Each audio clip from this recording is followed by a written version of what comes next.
Hey, happy Friday, you guys. What's going on? My name is Rayge, and we are back today to unpack actually the huge rework that's potentially upcoming here that for Deadpool himself, but as well yesterday, getting all the additional information on the data mines, but as well as the leak that, Old Man Logan is going to be joining this team with Pandapool and Deadpool. We're going to be deep diving that more in detail on how that's going to be looking here. So get ready, guys. This is some really, really important information to follow, but as well, remember that with these recent and newer teams that have been released in the game, Marvel Strike Force, SKIPPABLE, they always have an ulterior motive in mind when they're having these teams come about. So, at this point now, to be quite frank, I don't know if they're even skippable, but let me just show you here what's upcoming, right? So Pandapool here, if you guys recall, just as a quick recap, the Vote in Blood blog, February 17, 2024, confirmed that the out-of-time team is going to be needed for the next legendary character. So the only way for us to prepare really is making sure that your out-of-time team is at least slightly built up,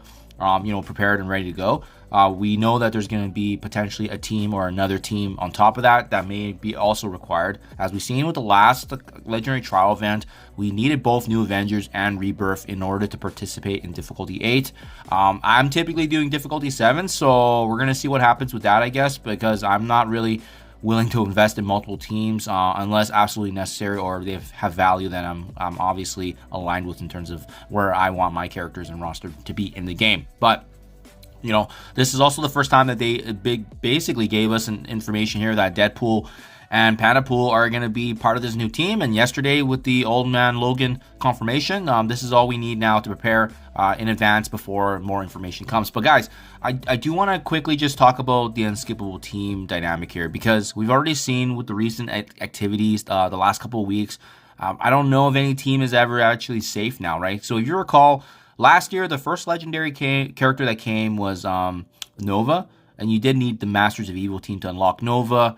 Following that, the Nowhere team was still required then for Black Cat. Obviously, we got super lucky that Sinister 6, Superior 6, massive rework occurred. So then the Nowhere team was basically voided. You didn't really need them for Black Cat, which was a huge value add, but I don't know if they even really factored that in when they were designing that, because obviously with the first run through, you needed Nowhere team. And then to wrap things up, last year, we had both New Avengers and Rebirth, like I mentioned earlier, needed for Green Goblin Classic.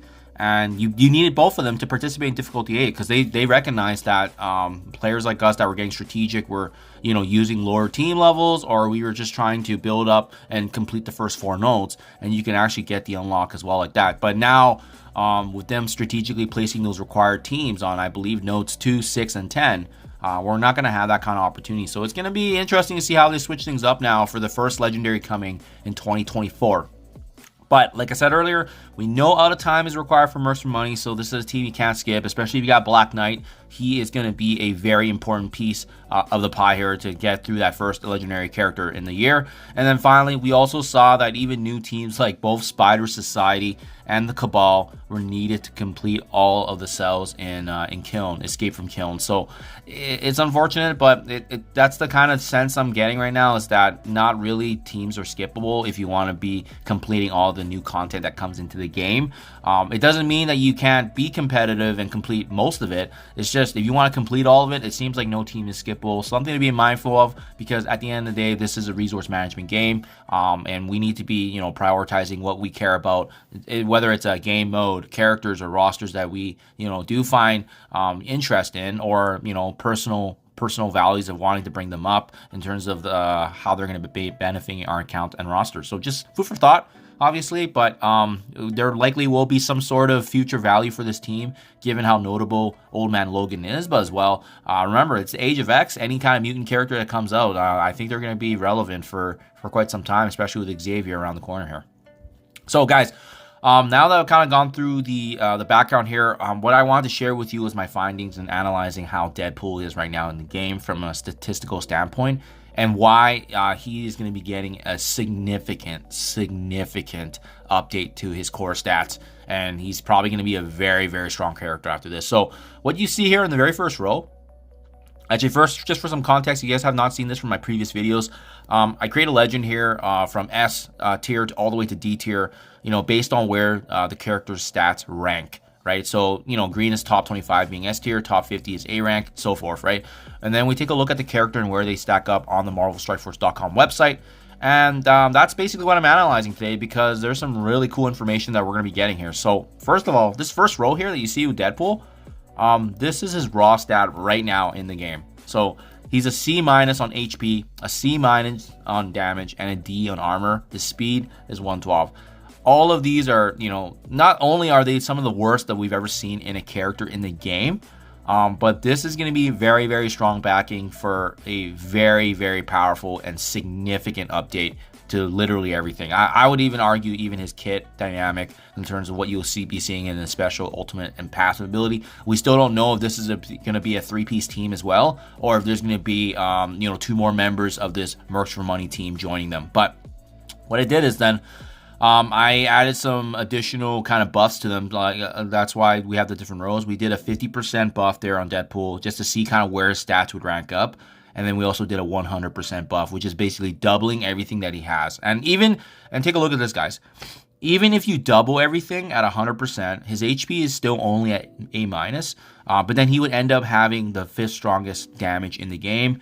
And his armor is still very, very bad. It goes from D ranking to C-, even though we doubled his armor, which gives me, you know, some strong kind of suspicions of how this rework's going to be.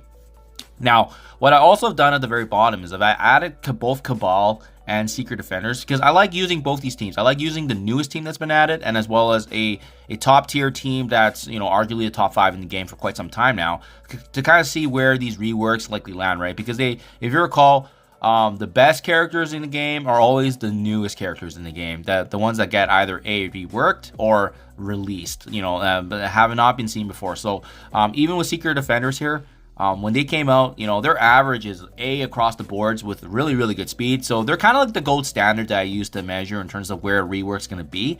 And then Cabal is the most recent, right? So obviously they thrived in Cosmic Crucible, so their damage is a bit skewed here because they obviously have certain advantages in that game mode. But you can see, you know, both Cabal and Secret Defenders are quite comparable to where their stats are. And that's kind of the point I want to drive home, is that these newer top tier teams are more the gold more of the gold standard, what you would expect in terms of rework. So now, using this information and using kind of the assumptions that I've done on Deadpool, I think this is what's going to happen now in the far right, which is what I've documented. I think his damage could very well be around the A mark after. So Deadpool is likely going to see at least a 50% increase in damage. That would put him in the A ranking.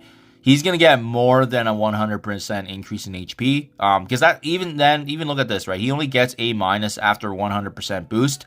So that leads me to believe that he's going to get more than that for sure. He's probably going to be placed around that A ranking just because typically he's a very sturdy character.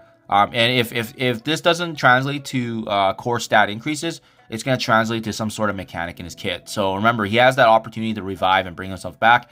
That's what I'm expecting to happen. This team is going to, be able to really replenish themselves over and over.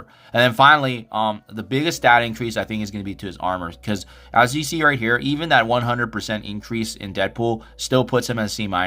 And typically in the past, his HP, damage, and armor has been somewhat close to each other. So that leads me to believe that there is going to be at least a 200+% increase in armor, which should put him close to that B+, A- range. So yeah, those are the assumed stat increases, guys. I think this is pretty sizable, and it's important to know, right? But obviously, at the end of the day, guys, I want to bring this information to you beforehand, before this becomes public, because of the fact that it's not confirmed. But I mean, it's just they're following a standard template. It's become quite predictable. I'm also curious how close I'm going to be once we see the revisions come into play. So let me know what you guys think in the comments below. But big reworks coming to Deadpool. And I'm very excited to see what's going to be changing his kit. Again, I don't think this team's going to be unskippable. Let's wait and see what they're going to be required for in the future. And as well, again, remember, this is a war team, right? So they're going to be more of a luxury team if you want that extra advantage in war, and obviously participating with your alliance members. So thank you for your time as always, and I'll catch you guys in the next one.